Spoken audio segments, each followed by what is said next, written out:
Hello friends, देखिए आज मैं आपको जन्माष्टमी पर विष्णु प्रिय यानी कि कृष्ण की प्रिय जो तुलसी है उसके बारे में बता रही हूँ।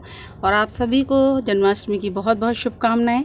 देखिए मैं इस वीडियो में आपको बताऊंगी कि किस तरीके से आप अपनी तुलसा को जो है अच्छे से ग्रो कर सकते हैं, हमेशा आपके आंगन में बनी रहे, कभी आपकी तुलसा सूखे नहीं। कुछ ऐसे ज़रूरी टिप्स है जिनके बारे में मैं आपको बताऊंगी। देखिए तुलसा बहुत तरह की होती है, मेनली जो तुलसा होती है रामा और श्यामा होती है। देखिए जैसे ये वाली जो तुलसा है ये श्यामा है, यानी कि इसका कलर थोड़ा श्याम वर्ण का होता है। इसकी मेडिसिन प्रॉपर्टीज़ भी काफ़ी होती है। और इस वीडियो में मैं आपको ये भी बताऊंगी कि किस तरीके से जो है आप वास्तु दोष को अपने घर को दूर करने के लिए इसको किस दिशा में आपको इसको लगाना चाहिए, कौन सी चीज़ें आपको तुलसा के पास नहीं रखनी चाहिए। और कुछ कलेक्शन जो मैं आज अपने लड्डू गोपाल के लिए लेकर आई हूँ वो भी आपको ज़रूर दिखाऊंगी। देखिए ये जो है श्यामा तुलसा है, वन तुलसा भी होती है, कपूर तुलसा भी होती है, बहुत सारी तुलसाएँ होती हैं। और तुलसा का तो हमारा ऐसा शायद ही कोई घर हो जहाँ तुलसा नहीं होगी। देखिए मैं आपको जो है दूसरी तुलसा श्यामा तुलसा है वो भी दिखा है। मेरी श्यामा तुलसा है। और देखिए मैंने बहुत सारी तुलसाएं ग्रो कर रखी हैं। ये देखिए ये जो है रामा है, यानी कि इसका कलर जो होता है बिल्कुल ग्रीन होता है। और देखिए मैंने कई जगह पर बहुत सारे गमलों के अंदर जो है अपने जो है तुलसा को ग्रो किया हुआ है। ये देखिए और कितने अच्छे से मेरी यहाँ इनकी ग्रोथ हो रही है। उसका रीज़न भी मैं आपको बताऊंगी। देखिए क्यों इस तरीके से आप ऐसा क्या करें कि आपकी तुलसा हमेशा आपके घर में बनी रहे। अमूमन प्रॉब्लम होती है, तुलसा सूख जाती है, ख़राब हो जाती है। इस वीडियो में मैं इस बारे में आपको थोड़ा डिटेल में बताऊंगी। हेलो फ्रेंड्स, देखिए ये मेरी तुलसी का पौधा है जो मैंने आपको भी बहुत सारे तुलसी के प्लांट दिखाए। इस तरीके से मेरे पास बहुत सारे तुलसी के जो पौधे लगे हुए हैं। और तुलसी को आसानी से ग्रो किया जा सकता है, सीड्स के जरिए इसको बहुत आसानी से लगाया जा सकता है। इस समय बारिश का सीज़न है तो बहुत आसानी से आप ग्रो कर सकते हैं। अमूमन जो मैंने एक प्रॉब्लम देखी है घरों में आती है कि तुलसी या तो मर जाती है या सूख जाती है, विंटर में सूख जाती है, समर में। तो आप इसके लिए क्या करें कि जब भी आप, और घना तुलसी को कैसे करें, अपनी तुलसी को घना करने के लिए देखिए जैसे कि ये इसके अपर टिप्स हैं। इसके अपर टिप्स को अगर आप पिंचिंग कर देंगे, ये देखिए यहाँ से जो है आप इसको जो है इस जगह से पिंचिंग कर दीजिए। अगर आप कंटिन्यूस पिंचिंग करते रहेंगे तो आपकी जो है नई ग्रोथ यहाँ से नई नई स्टार्ट होंगी और आपका एकदम बुशी प्लांट जो बन जाएगा। देखिए बहुत ही छोटे से मेरे इसमें लगा हुआ है क्योंकि अक्सर मैं बालकनी में अपने यहाँ रखती हूँ नीचे, और टेरेस पे तो मेरे यहाँ बहुत सारे तुलसी के जो प्लांट लगे, काफ़ी प्लांट्स जो मैंने ग्रो कर रखे हैं। उसका एक रीज़न यही है कि जब भी देखिए यहाँ पे इसमें देखिए मंजरी मेरे यहाँ नहीं है क्योंकि मैं अपनी तुलसा के प्लांट्स में मंजरी को नहीं रखती हूँ। यानी कि इस तरीके से जैसी मंजरी बनती है उसको यहाँ से आप तोड़ दीजिए और इसको इसी के अंदर देखिए, मैं कभी भी फेंकती नहीं हूँ क्योंकि ये होली प्लांट है तो इसे कभी भी इधर उधर आप ना फेंकें। और मैं इसे यहीं पर ही डाल देती हूँ। इसकी जितनी भी ये पिंचिंग, जैसे जो भी मैं ये पिंचिंग यहाँ से करती हूँ कि जो भी मंजरी बनती रहती है इन दिनों में, बारिश के दिनों में तो बहुत तेज़ी से बनती है, तो मैं सारा का सारा जो है इसी के अंदर जो है डाल देती हूँ। और वो मेरे क्या होता है कि जैसे अगर मान के चलिए कभी ऐसा इस कंडीशन आती भी कि प्लांट ख़राब हो रहा है आपका, तो वो छोटे छोटे आपके हर समय आपके पॉट के अंदर आपको छोटे छोटे प्लांट्स अवेलेबल रहेंगे। यानी कि आपके यहाँ कभी भी तुलसा खत्म नहीं होगी अगर आप इस ट्रिक को अपनाएंगे कि मंजरी को आप यहाँ से पिंच करके अपर टिप्स पे जो भी होती है आप देखिए, मतलब एक वीक के अंदर आप अपनी पिंचिंग करती रहिए और उसको इस सॉइल के अंदर अगर आप डालते रहेंगे कंटिन्यूस, तो ना तो आपकी तुलसा हरी भरी स्वस्थ रहेगी और इसके अंदर जो है कभी भी आपकी तुलसा आपके घर से नहीं जाएगी, खत्म नहीं होगी। अगर हम तुलसी की बात करें तो बहुत सारी वैरायटीज़ जैसे होती है, मेरी श्यामा तुलसी है, रामा भी है, बहुत सारी इसकी मेडिसिन प्रॉपर्टीज़ इतनी ज़्यादा होती है, अक्सर इसीलिए जो है इन्हें हम होली के मानते हैं। और अगर मैं बात करूं तो ये कृष्ण प्रिया है, यानी कि तुलसी जो है कृष्ण को, विष्णु भगवान को अति प्रिय है। अगर तुलसी के पत्तों के बिना उनका भोग अधूरा माना जाता है। और इस जन्माष्टमी पर मैंने इसीलिए तुलसी प्लांट का वीडियो सेलेक्ट किया क्योंकि जन्माष्टमी है और कृष्ण की दिन हो और तुलसी की हम बात ना करें तो अधूरी है।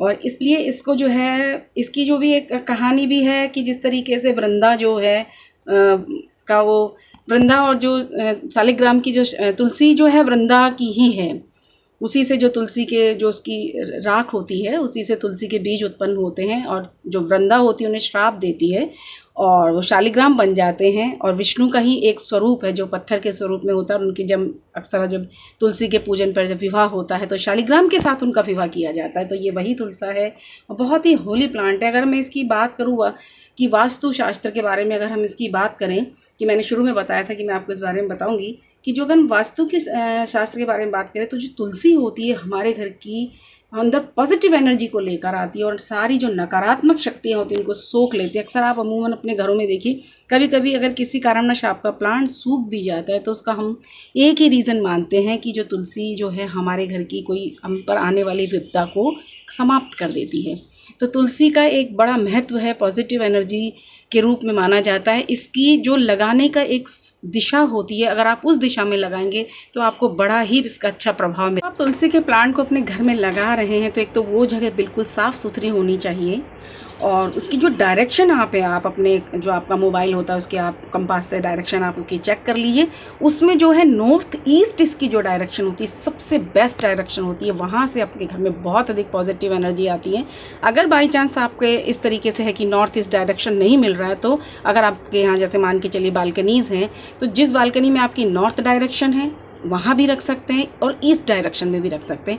ऐसा कहा जाता है कि जो नॉर्थ जो डायरेक्शन के अंदर अगर हम अपनी इसको जो लगाते हैं तुलसा को तो वहाँ से नॉर्थ पोल से जो है एनर्जी अंदर आती है हमारे, यानी कि जब भी हम इसको अगर नॉर्थ साइड में रखते हैं तो नॉर्थ पोल से एनर्जी जो है आती है और ईस्ट में रखते हैं तो सोलर एनर्जी के जरिए हमारे यहाँ जो पॉजिटिव जो है एनर्जी आती है इस तरीके से। और एक चीज़ अगर तुलसा के पास क्या चीज़ नहीं रखनी चाहिए, अगर मान के चलिए आपने जहाँ भी अपनी तुलसा को ग्रो किया हुआ है वहाँ पर आप कोई भी जैसे डस्टबिन है, झाड़ू है या पोंछा वगैरह जो भी ऐसी चीज़ें हमारी होती है जो हमारी क्लीनिंग से रिलेटेड जो चीज़ें होती हैं उसको आप तुलसा के पास कभी भी ना रखें। और ये तो आप सभी जानते हैं कि तुलसा को सभी सुबह के समय जल देना बहुत शुभ माना जाता है।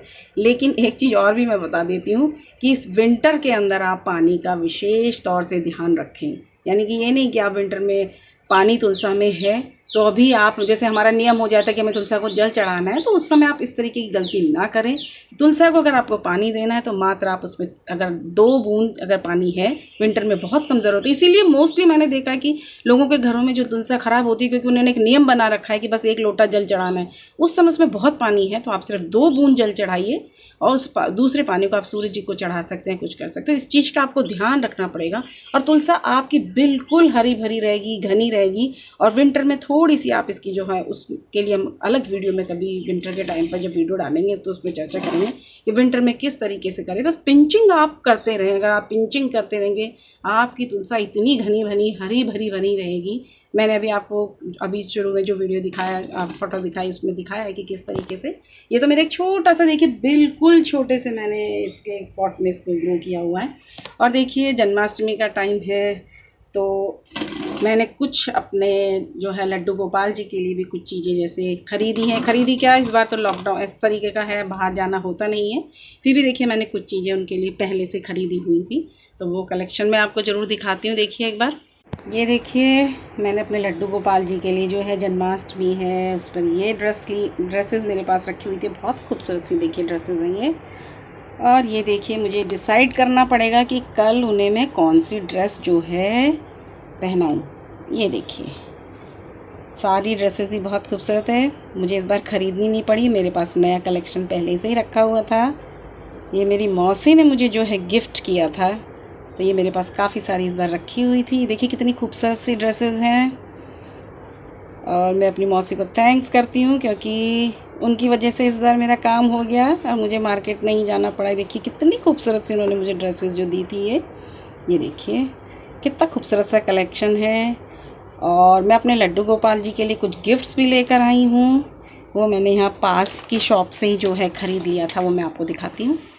ये देखिए मैंने 2 छोटे छोटे उनके लिए जो है कंगन ख़रीदे हैं। मैं ये ओपन वाले ही लेती हूँ ताकि उन्हें पहनाने में जो मुझे काफ़ी आसानी होती है। ये चांदी के 2 कंगन उनके लिए मैंने लिए हैं और एक ये छोटी सी उनके लिए एक घंटी ख़रीदी है, यानी उनका बर्थडे है तो उन्हें गिफ्ट देने के लिए।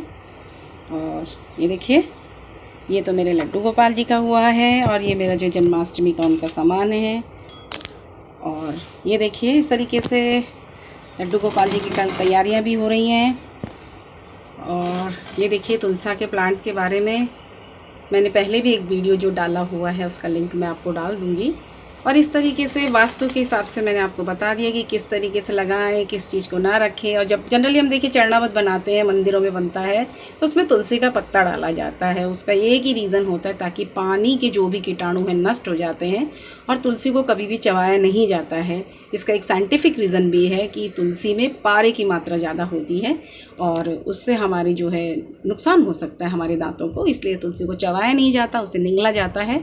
और अगर इसकी मेडिसिन प्रॉपर्टीज़ तो इतनी ज़्यादा है, शायद सभी लोग जानते हैं कि तुलसी के पत्तों में अगर जुकाम, खांसी, बुखार ऐसा हो जाए तो इसका काढ़ा बना के पिया जाता है, चाय में डाली जाती है। इस तरीके से जो है तुलसा बहुत ही एक होली प्लांट है और हमारे घर में की नकारात्मक शक्तियों जो भी एनर्जी होती है उनको दूर करके पॉजिटिव एनर्जी को लाते हैं।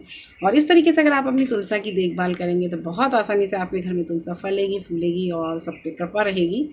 और आपको मेरा वीडियो पसंद आता है तो प्लीज़ इसे लाइक कीजिए और मेरे चैनल को ज़्यादा से ज़्यादा सब्सक्राइब कीजिए। Thank you.